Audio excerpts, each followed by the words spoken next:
చేద్దాం? నేను గనక వెళ్లకుండా ఉంటే ఇక్కడి నుంచి ఆశయాతౌ ధరిష్యేతే వానరస్య మనస్వినః మయ్యగచ్చతి చేగస్తే ధర్మాత్మానౌ మహారథౌ. ఆ ఇద్దరు మహారథులు ఎవరు? రాముడు, లక్ష్మణుడు. నేను గనక వెళ్లకుండా ఉంటే, హనుమంతుడు వెళ్ళాడు కాబట్టి, హనుమ కార్యసాధకుడు కాబట్టి తప్పనిసరిగా వస్తాడు, వాళ్ళో రేపో ఎల్లుండో అనే ఆశతోనైనా వాళ్ళు జీవించి ఉంటారు. వాళ్ళు జీవించి ఉంటే వానరులందరూ కూడా జీవించి ఉంటారు. మరేం చేద్దాం ఇప్పుడు? ఏం చెయ్యాలి? ఇంకా ఒక పని చేస్తా. హస్తాదానో ముఖాదానో నియతో వృక్షమూలిక. ఈ సాగర తీరంలో చెట్లున్నాయి, చెట్ల మొదళ్లలో పోయి కూర్చుంటా. అదేమిటా? నువ్వు వచ్చింది ఏమిటి, చేస్తున్నది ఏమిటి, చెయ్యాలనుకుంటున్నది ఏమిటి? అంతకంటే ఏం చేయను. సీతమ్మ తల్లి నాకు కనిపించని వేళ, సీతమ్మ కనపడలేదని చెబితే నా నోటి నుంచి ఆ వార్త వస్తే చాలు, ఇంత వినాశనం జరిగేటప్పుడు నేను వెళ్లి ఇంత వినాశనాన్ని చెయ్యకూడదు. ఇదండి. ఒకవేళ ఒక ఘోరమైనటువంటి వార్త చెప్తే ఇంత ప్రమాదం జరగవలసి వస్తుంది అని కనుక తెలిస్తే దాన్ని చెప్పకుండా తాను తనువు చాలించడమే చాలా శ్రేయస్కరమైన అంశం. నీవు చస్తే నువ్వు ఒక్కడివే పోతావు, కానీ నువ్వు కొన్ని విషయాలు చెబితే చాలా మంది పోతారు. అంతమందిని పోగొట్టిన మహాపాపం కన్నా నీవు ఒక్కడివి పోతే వచ్చే నష్టం లేదు. చివరికి ఆ విషయంలో కూడా హనుమంతుడు పాపం ఎంత దూరదృష్టితో ఆలోచిస్తున్నాడు చూడండి. ఆయన ఒకటే అంటున్నాడు, నేను ఓ పని చేస్తా, ఏదో నోటికి అందిన ఆహారం తీసుకుంటా, లేదా చెట్టు కిందకి వెళ్ళి ఇట్లా అంట.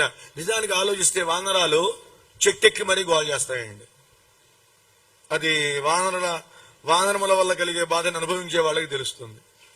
అదేవిడు కావాలని పొళ్ళు తినవు, మళ్ళీ మంచి మంచి కాయలు పిందులు అన్ని కురికి కింద పడేస్తూ ఉంటాయి. పైగా అది పడేసేటప్పుడు ఒకప్పుడు విసురుతుంది మన మీదకి. అది ఏ జామకాయో కొంచెం గట్టిదనుకోండి, మన మొహం పగిలిందే. మనం ఇట్లా అన్నా ఉంటే తేలిగ్గా దూకేస్తుంది పక్కకి, అవునా కదా? అందువల్ల హనుమంతుల వారు చెబుతున్నారు, ఇలాగా చేయి పడతాట చెట్టు కిందకి వెళ్ళి, ఏదన్నా పడ్డు పడితే అది తింటాం, లేకపోతే లేదు. చెట్టు కింద ఉంటా, లేదా ఇంకో పని చేస్తా. ఈ సాగర తీరంలో ఓ పెద్ద చితి పేర్చుకొని నాకు నేనుగానే అరణి ద్వారా అగ్నిని మధించి, ఇప్పుడు అగ్గిపెట్లు లేవు కదండి కీర్తనాయలో వగైరా, అరణితో అగ్నిని మధించి దానికి కాస్త రెగ్యులేట్ చేసి ఆ చితిలోకి వెళ్ళిపోతా, సజీవంగా అగ్ని ప్రవేశం చేస్తా. అది కాదా, లేదా ఇంకో పని చేస్తా, ఇక్కడే కూర్చుని నా శరీరము నుండి నా జీవుడు బయటికి వెళ్ళేట్టు చేస్తా. ఎప్పుడైతే నా శరీరం నుండి జీవుడు బయటికి వెళ్ళిపోతాడో ఈ శరీరం పడిపోతుంది. పడిపోయిన మరుక్షణం ఈ శరీరాన్ని కాకులో, కుక్కలో, నక్కలో, ఇతర మృగాలో తినేస్తాయి. నిజానికి చాలా మంది పెద్దలు చెబుతారండి, ఇప్పుడు చేస్తున్నారా, చేశారా అని దయచేసి నన్ను ప్రశ్నలు వేయకండి.